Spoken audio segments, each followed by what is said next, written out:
Hey everybody, welcome back to Begin Again, and welcome to the third installment of what does it take to get a racing driver in shape for racing.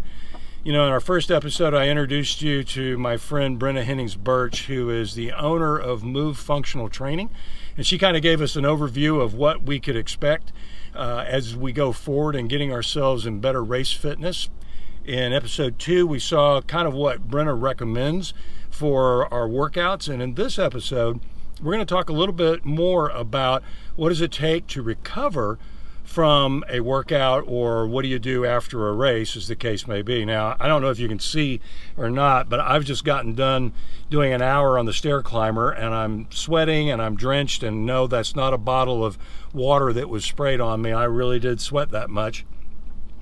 I will tell you this introduction has been filmed several months after the video that you're about to see. And I've been putting into practice everything that Brenna has been teaching me during that period of time. And I have to tell you, racing has not gotten easier, but I've been able to go longer in a race without just getting so tired that I couldn't drive anymore. In fact, the last race day was a week ago today, and I came through it just fine. Now, I burned 5,160 calories while I was doing it, but hey, I did it, and I didn't lose any performance because of being tired. So I think my point is that somebody like Brenna really knows what she's doing, and if you'll just pay attention, put some heart into it, and do what she tells you to do, you'll get the same results that I'm getting. So anyway, with all that said, I'm going to go off and I'm going to get a shower. Here's what Brenna has to say about recovery. All right, so then this brings us to the last thing, which is recovery. So what does that kind of look like? Because I know if I race on a Saturday or a Sunday, I've got massive road rash rheumatism through about Wednesday. I do go to a stretch lab. They throw me on a trainer's table and stretch me out and all that. Right. That really does help. I try to catch up on the hydration, but it's a process. Yeah. Rest and recovery is often something that's overlooked in sports, but it's making its way. And so people often think or neglect to realize that drivers are sitting in a fixed position sometimes for hours. And so oftentimes you can become very stiff. And so something that is a great addition to a training program is yoga, Pilates, or even your stretch lab. Mm-hmm. Other modalities in recovery can be things like massage therapy, compression garments, cryotherapy, foam rolling, and myofascial release, and the most overlooked one being sleep. Sleep is extremely important as an athlete. It's what allows your body to help rebuild all that has been broken and lost.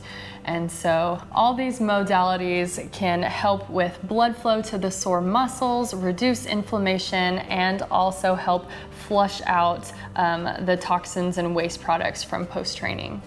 Okay, so that's given us a lot of really great tips, and obviously we're going to have to do some follow-up to kind of show, you know, I'm going to be her victim, and we're going to go in and go through some of this stuff and start sharing with you, the viewer, about what Brenna can do for a guy that's 64 years old and, you know, trying to be an athlete again.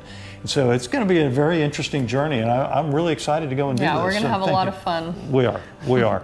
And I will go on air right now and say, I would like for you to come out and drive a kart, and so that you can experience it, awesome. And then you know kind of what I'm going through. Absolutely. Okay, so we're going to do that. We're going to do that.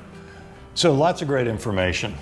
We've got a whole lot more to cover in subsequent videos, but I think that what we've learned is we've got some good handles of things that we can start with. So huge thanks to Brenna. I'm going to put Brenna's contact information in the description of this video so that if you want to reach out to her, I'm sure she's happy to engage online, absolutely. Help you out, and just basically advance your game, because, you know, the bottom line is you want to be able to go at about 9 or 10 tenths throughout the distance of a race and not get tired, because these races, they're wars. I mean, let's face it, and you don't want to lose performance simply because you're running out of gas, so figuratively speaking. So anyway, I hope you like this video. I hope it's been super helpful to you. It certainly has been helpful to me. If you like it, please hit the like button. If you haven't subscribed to Begin Again yet, please hit the subscribe button. It really helps us out, and we'll be seeing you very soon. Okay, so that's 3 episodes about what you need to do to get in shape. And so a huge thank you to my friend Brenna. I highly recommend Brenna. If you're in North Texas, obviously easy enough to schedule an appointment with her to have her start working with you.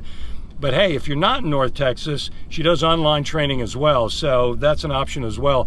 I'm going to put her contact information in the information below for this video.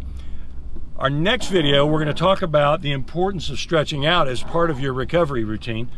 I hope you'll find that one valuable as well, and I hope you find this whole series valuable.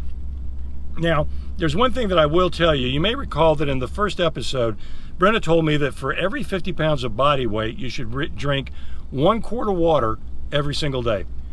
I weigh 190 pounds, so that basically means that I need to drink a gallon of water a day.